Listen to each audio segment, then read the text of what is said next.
C'est mal aux gens. Hey guys, what's up?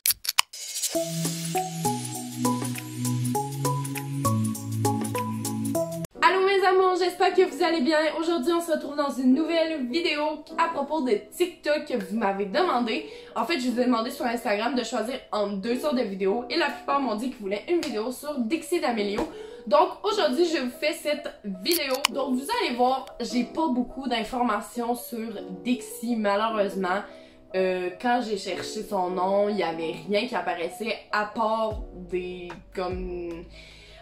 infos sur elle et Charlie, mais il y avait vraiment genre aucune info spécifique. Comme avec Addison, j'avais genre 15 faits à propos d'elle, j'avais aussi sa vie antérieure. Charlie, même chose, j'avais un peu son enfance et tout, mais Dixie, j'avais absolument rien. Premièrement, Dixie D'Amelio est née le 12 août 2001 au Connecticut, aux États-Unis, avec sa mère, Heidi D'Amelio, son père, Marc D'Amelio, et sa sœur était pas encore née. Comme je vous dis, il n'y avait pas beaucoup d'informations, mais on sait qu'aujourd'hui, Dixie mesurerait 5 pieds 7 ou 170 cm et qu'elle pèserait environ 120 livres, donc 54 kg. On s'en fout absolument, mais vu qu'il n'y avait pas beaucoup d'informations à propos d'elle, j'ai voulu l'inclure juste pour faire un petit peu plus de contenu. Au secondaire, Dixie a fait de l'athlétisme, surtout de la course, et aussi elle a joué à de la crosse. En tout cas, c'est pas tant populaire ici là, mais là-bas ça a l'air que c'est vraiment populaire. Elle a joué à ça au secondaire aussi. Présentement, en 2020, Dixie D'Amelio sort avec Griffin Johnson, un autre TikTok famous qui fait partie de la Sway House, si je me trompe pas. La dernière chose que j'ai lue sur Dixie, c'est que son revenu net de 2019 monterait à 150 000 $, ce qui est quand même très bon. Et en 2020, elle aurait approximativement 200 000 $. Donc pour une jeune fille de 18 ans, c'est quand même très bien, là, pensant que moi j'ai 19 ans et que je gagne même pas 10 000 par année. Là. Voilà. Cette vidéo-là a comme sujet principal de parler de la vie de Dixie D'Amelio. Comme je vous ai dit, il y avait vraiment peu d'informations sur sa vie et ça montre extrêmement dans quoi Dixie est impliquée. Charlie, c'est la petite sœur de Dixie et c'est elle qui a gagné plus de 72 millions d'abonnés sur TikTok. Et comme Dixie, vu que c'était sa sœur, ben elle a eu les abonnés de sa sœur. Je sais pas si vous m'avez compris.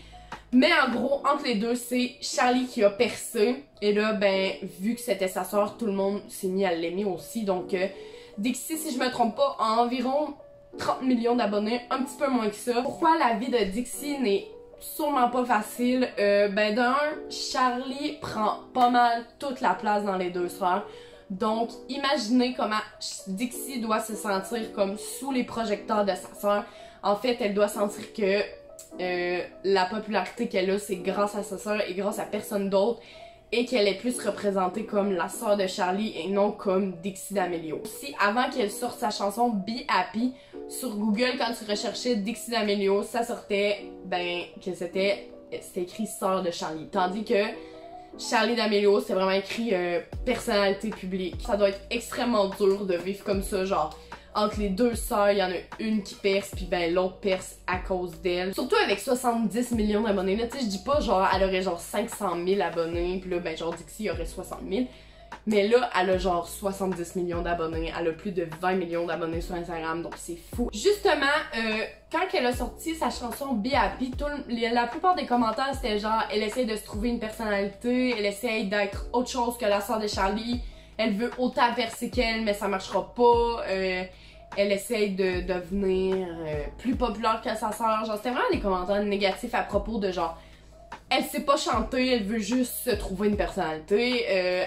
Le monde qui pense qu'ils savent chanter parce qu'ils sont un peu populaires sur les réseaux. Vous voyez, genre, le monde sont extrêmement méchants. Tout ça pour dire que, en fait, Dixie est vraiment juste perçue comme la sœur de Charlie et rien de plus. Comme on l'aime parce qu'on aime Charlie et non parce qu'on aime Dixie. Ce qui est aussi frappant dans ce qu'on peut voir, c'est que les contrats qu'elle obtient, c'est souvent avec sa sœur. Peut-être que ben, les marques, ils aiment le duo des sœurs D'Amelio, mais ils aimeraient pas Dixie. En fait, s'ils prennent Dixie, c'est parce qu'ils aiment Charlie et donc 2 fois plus de popularité parce que là, on a le duo d'Amelio. C'est vraiment ma perception, je dis pas que c'est ça, mais j'ai vraiment l'impression que c'est ça. Comme le premier vrai contrat qu'ils ont eu, c'est le ENBA All-Star qui sont allés avec Addison, Charlie et donc Dixie aussi. Et comme ils sont allés faire une performance dans le milieu, genre à la mi-temps de la game, tu vois, était avec sa sœur. Aussi, v'là pas longtemps, ils ont fait une publicité avec Morphe2, qui est genre une compagnie de maquillage. Et ben les filles ils ont fait des publicités de ça, mais encore une fois, c'est Charlie et Dixie qui ont été, donc c'est vraiment avec le duo. Il y a aussi plusieurs photoshoots que Dixie elle a fait qui étaient aussi pour Charlie au départ. En fait, c'est comme un photoshoot qui était pour Charlie et là, ben, ils ont dit, ben, viens avec ta soeur et là, ils ont fait des photos avec Dixie. V'là pas longtemps aussi, ils sont devenus géanologistes. En tout cas, bref, c'est genre des conseillères en jeans pour Hollister. C'est malade, honnêtement, ça doit être cool, mais ils conseillent des jeans, ils donnent des avis. Je sais pas comment ça marche vraiment. Mais en gros, c'est des conseillères, ok, pour Hollister. Et encore une fois, c'est avec Charlie et Dixie. Il n'y a jamais vraiment eu de contrat juste Dixie, à part sa chanson Be Happy. Imaginez, genre, tu vas quelque part, pis t'es genre Charlie, Dixie, et le monde veut prendre des photos avec Dixie, mais la personne qui veut le plus, c'est Charlie. Vous me direz ce que vous en pensez en commentaire. Est-ce que vous aimez Dixie parce que c'est la sœur de Charlie? Soyez honnête, moi personnellement, je suis pas Dixie, je suis Charlie. Je pense juste que c'est juste vraiment triste pour elle, mais comme je peux rien faire pour ça. C'est normal que les compagnies choisissent la fille la plus populaire de genre 2020 versus juste sa sœur, comme c'est vraiment normal. Mais imaginez à quel point ça doit être dur pour elle de se dire genre ma famille est comme ça, pas à cause de moi, genre moi j'ai rien de spécial, le monde m'aime pas, en fait c'est ma sœur. Tu sais, il y a beaucoup de jalousie dans le monde. Moi, je sais que quand mes soeurs ou mes frères font des accomplissements, je suis tellement heureuse pour eux. Je suis genre comme, oh, genre, c'est vraiment, allez le plus loin que vous pouvez, puis c'est ça. Mais il y a vraiment des familles qui sont comme jaloux de ça, là. On le voit plus. Ben, quand tu grandis, tu sais, il y a des personnes des fois qui sont jaloux de ce que leur sœur est devenue et que eux non.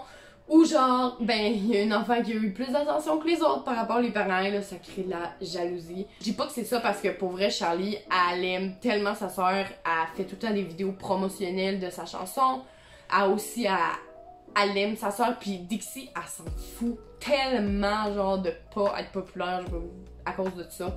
Et comme, elle a même fait une vidéo, genre, qu'est-ce qui m'a rendu populaire, c'est genre, Charlie. Je pense qu'il faut prendre ça à la légère, mais je trouvais ça bien de vous en parler parce que ça doit être vraiment dur. Donc les mauvais commentaires là, genre tu veux être comme ta soeur, tout, c'est vraiment tellement inutile pour vrai.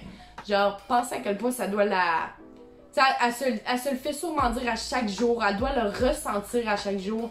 Donc pas besoin genre d'y rappeler, je trouve ça vraiment triste, tu sais, elle doit vraiment être pas heureuse là-dedans.